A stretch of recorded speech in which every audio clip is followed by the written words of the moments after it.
Today, I want to talk about spiritual bypassing and why it's something that happens so often on the spiritual journey to so many people, and how we can try to avoid doing that, because spiritual bypassing is not a good thing. It's not a good look, right? And I'm not here to judge. We've all been there. I've been there many times. I've done it, and I'm no longer letting myself do that anymore. What is spiritual bypassing? Spiritual bypassing is basically, it's a form of using spirituality to avoid facing your mental health problems, your psychological issues, your emotional issues, and your traumas, etc.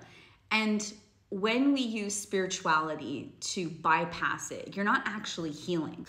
What happens when you get spiritually awakened? So basically my entire life, I was always into the esoteric world, the metaphysical, crystals and astrology, psychics, readings, all that fun stuff, right? I was always fascinated by that and intrigued.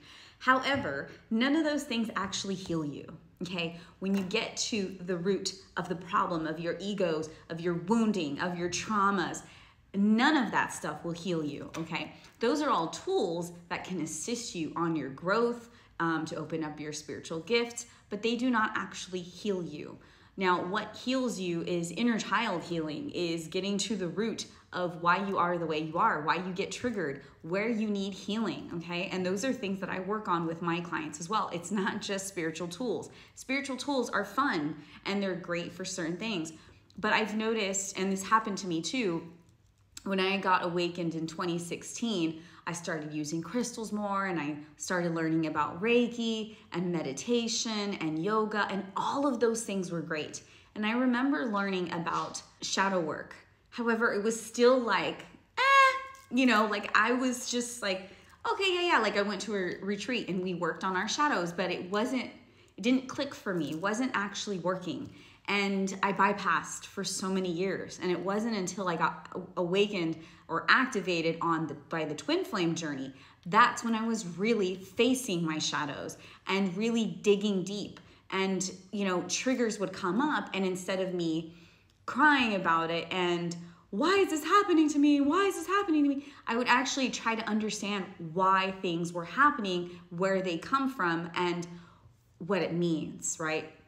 And so I'm having breakthrough after breakthrough after breakthrough because of this journey. But one thing I've noticed is that a lot of people, when you get spiritually activated, when you get spiritually awakened, a lot of the times, because we go through that hermit phase, that isolation phase, we prolong that phase for way too long, to where you don't want to be around people. You avoid people to protect your energy. And this is like a form of, it's like you're trying to protect yourself, but really what you're doing is you are avoiding facing your traumas, facing your triggers. You're trying to prevent yourself from facing certain triggers. So you're like, oh, I don't want to be around those people because they trigger me. But the thing is, when we do that, you're not trusting in that when you do see those people, they are a lesson, okay? Like, for example, sometimes I would avoid seeing my parents because I'm like, oh, they annoy me. I don't want to see my parents. I don't want to deal with them.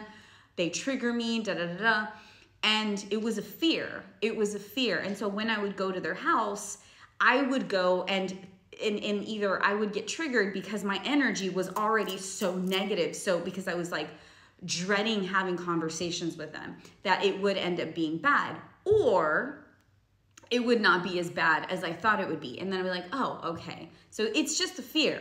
I've noticed that so many people on the spiritual journey, because they get so into their spiritual gifts and they want to protect themselves. And as we should protect our energy, calling on God, using, Archangel Michael and all these other tools that we can use. However, you can't keep avoiding people and avoiding things, thinking that, you are just protecting yourself. And really it's you coming out of a place of fear. You are avoiding facing certain people because you feel threatened by them, or you feel some kind of friction. But when we start to see that it is a pattern, if you keep avoiding people and you keep blocking people out of your life, it becomes a pattern that eventually you have to start seeing that, okay, what is this teaching me? Why am I constantly blocking people out? Why am I living in fear? Why am I not trusting what is meant for me? Because a lot of times that when we block people out of our lives, it's because we do not trust them. We have our guard up. And it usually comes from our wounded teenager, because a lot of us were let down as teenagers, right? We were hurt, we were threatened, we were teased, we were bullied. We were let down a lot as teenagers, okay? And this is where a lot of the wounding comes from, and a lot of the ego triggers come from, especially in friendship groups. And so what happens growing after you get spiritually awakened, you go through the isolation phase, you then want to continue isolating because it's safe, because this is where you feel safe. This is where, you know what, no problems are gonna come at me.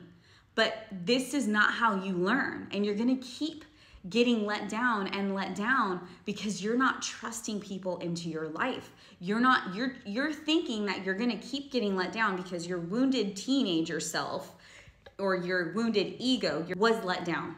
And so this is your defense mechanism, and it's your way of protecting yourself, but really you're actually doing more harm because you're not learning from the lessons. You're again spiritually bypassing. And this is why I say the more you feel, the more you heal. So when you actually allow yourself to feel, what is this person teaching me? Why do I feel let down by them? Why do I feel threatened by them? Why do I feel like they're in competition with me? Why do I feel this way? Because that's like a big common thing as teenagers. I used to feel that way and be like, oh my God, this person doesn't actually like me. She's not really my friend.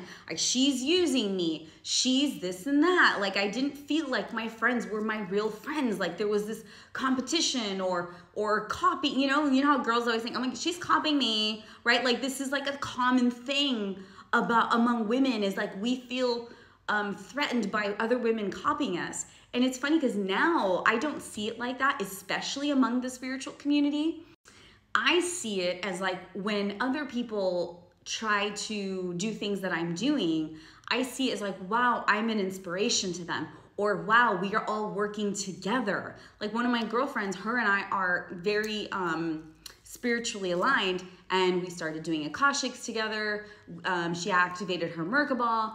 We do a lot of similar meditations, and we're always sharing ideas off of one another. And this is how it should be. This is how we grow together. Not like, oh, you're doing that, well, I can't do that then because you're doing it. It's we have to grow together. And if you think about it, the more people learn the things that we are doing, all the spiritual tools that we have to offer, the better this world will become.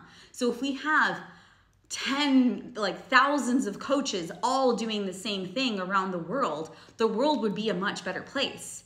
You know, these tools are not meant for just one person. I know I'm kind of sidetracking. It's just that these are like all things that have kind of come up for certain people, and it's triggering, right? These are all old teenager triggers that come up for people.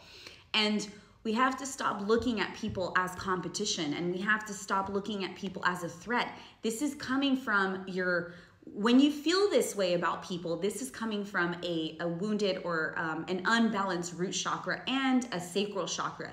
Because you're not trusting, and you're trying to control things, and you are not allowing, you're not surrendering. So when you are constantly wounded in fear, this is an unbalanced root chakra.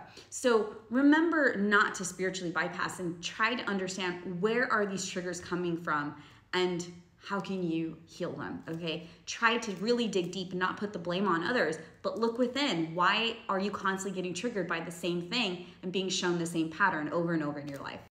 And one thing I highly recommend you do is actually talking to the people or the person that triggers you. Because a lot of times those triggers are not anything that they did wrong, but actually something that you feel about yourself. That was stuff that came up for me this past weekend, is I was getting triggered by someone, but it was actually a reflection of something within me. And when we actually talk about our triggers, we are able to see what went wrong instead of running from them and ghosting them and avoiding them, because then you're not actually learning anything. And this is why we have to speak our truth. I hope that helps.